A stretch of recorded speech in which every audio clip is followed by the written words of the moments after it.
We are beginning a new series today called Pause, Learning to Wait on God. The big question of our study is, what do you do when there's nothing that you can do? It is a question of patience. I love new things. I love possibilities and new ideas.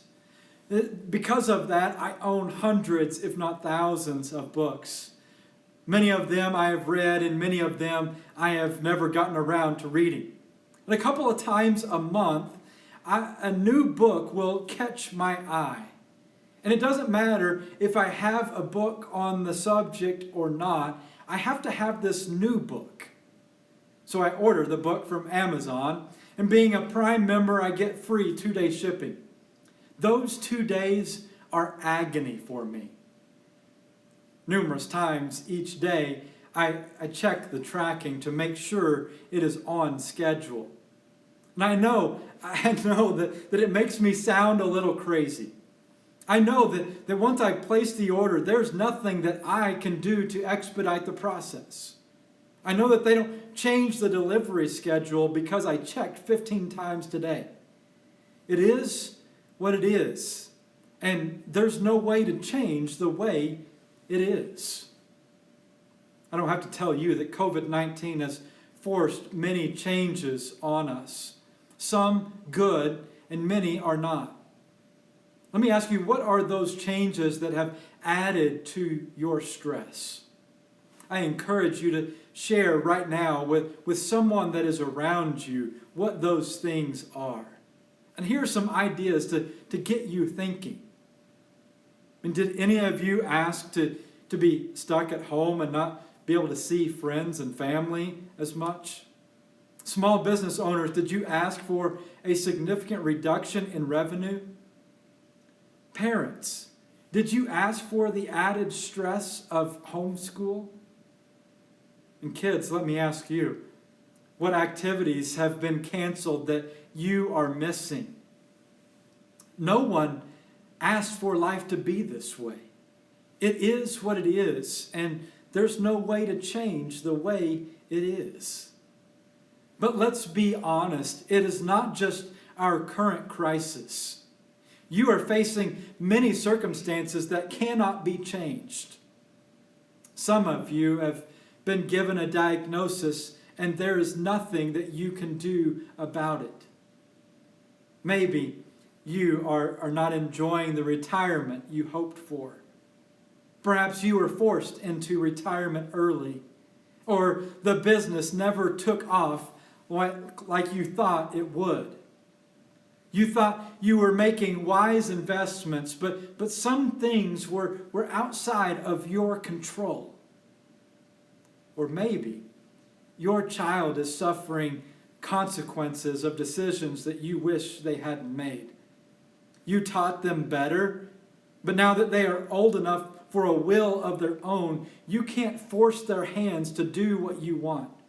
You can't demand that they apologize and make things right. At this moment, it is what it is, and it feels as though there is nothing you can do to change the way it is. And knowing many of you, you have poured your heart out to God.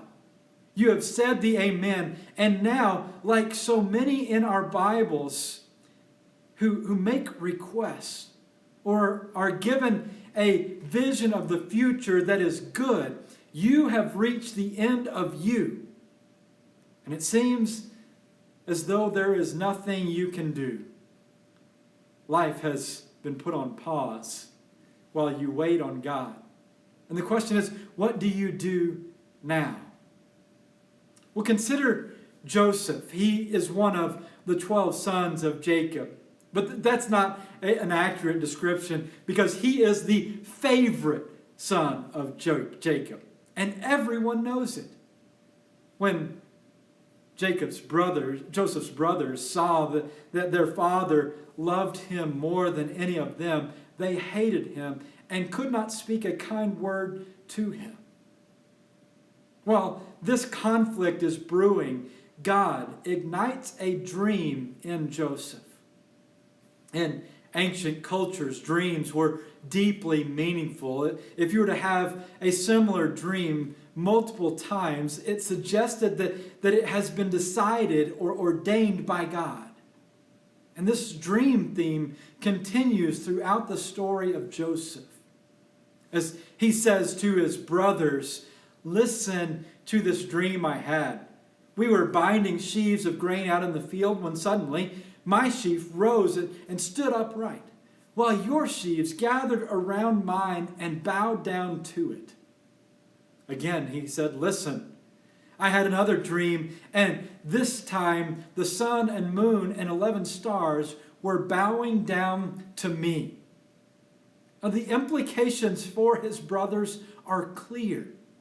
Joseph intends to keep his privileged position and is claiming it has been ordained by God. Only Joseph seems to be oblivious to the jealousy that eats away at his brothers. Otherwise, he would have been much more guarded when around them. But unsuspecting, when Joseph came to his brothers, they stripped him of his robe, the robe of many colors that he wore, and they took him and threw him into a pit. Now, the contrast of the vision of God, of Joseph exalted above his brothers, and the present reality of Joseph below them in a pit is jarring. We are given few insights into the mind of Joseph, but as time passes, it is reasonable to assume he wrestles with questions of purpose. Sold into slavery, falsely accused of rape, and serving a more than 2-year prison sentence appears to move Joseph further and further away from the fulfillment of the vision created by God. At 17 years old, stuck in a pit, Joseph, he can't see the end of the story. And over the next 13 years, living as a foreigner, a slave, and then a prisoner, Joseph learns no matter the circumstances or others' actions, God will accomplish his purpose. But that is a lesson that must be learned through the agony of waiting. While in prison, Joseph crosses paths with 2 of Pharaoh's servants who have dreams. Now, I told you that the dreams would play a significant role in the story. And by God's help, he interprets those dreams. The baker will be executed, the cupbearer restored to his position in 3 days. And Joseph makes one request: remember me. The chief cupbearer, however, did not remember Joseph. He forgot him. Throughout the narrative, we are told that the Lord was with Joseph. But does Joseph know this? When the cupbearer forgets, does he wonder if God has forgotten him too? After less than 2 months of inconvenience, doubts have begun to flood into our minds. But Joseph spends an additional 2 years in prison. Not because of anything he has done. And there's nothing he can do. It is what it is. Fast forwarding a bit in the story, one night Pharaoh has 2 disturbing dreams. And overhearing Pharaoh's frustration with anyone's ability to provide purpose for those dreams, the cupbearer suddenly remembers Joseph. Then Pharaoh sent and called Joseph, and they quickly brought him out of the pit. The use of pit draws a literary connection for us to the pit that Joseph's brothers place him in. And for 13 years, Joseph's life literally has been the pits. Remarkably, instead of bitterness, Joseph displays faithfulness. Standing before Pharaoh, Joseph says, I cannot do it, but God will give Pharaoh the answer he desires.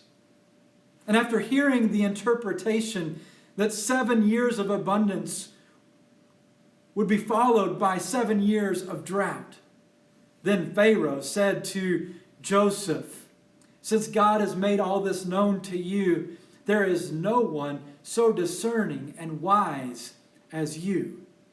You see, even when God's voice seems faint and his presence is distant, Joseph remains faithful. So remain faithful, because faithfulness brings others to faith. Well, there is much that we don't know still about the coronavirus. We are starting to receive some positive news. Doctors are beginning to be hopeful about some drugs that may aid in recovery. And without minimizing the severity of the disease, the death rate appears slightly lower than the initial fears.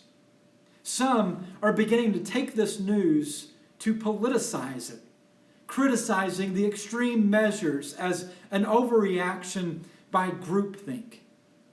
But as people of faith, as people who have cried out to God for help and healing, should we not shun bitterness by calling people to the awareness that God is answering our prayers?